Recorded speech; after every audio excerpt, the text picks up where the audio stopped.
ربكما تكذبان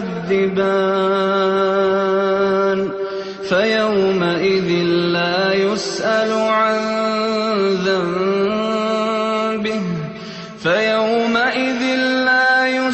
عن ذنبه إنس ولا جان فبأي آلاء ربكما تكذبان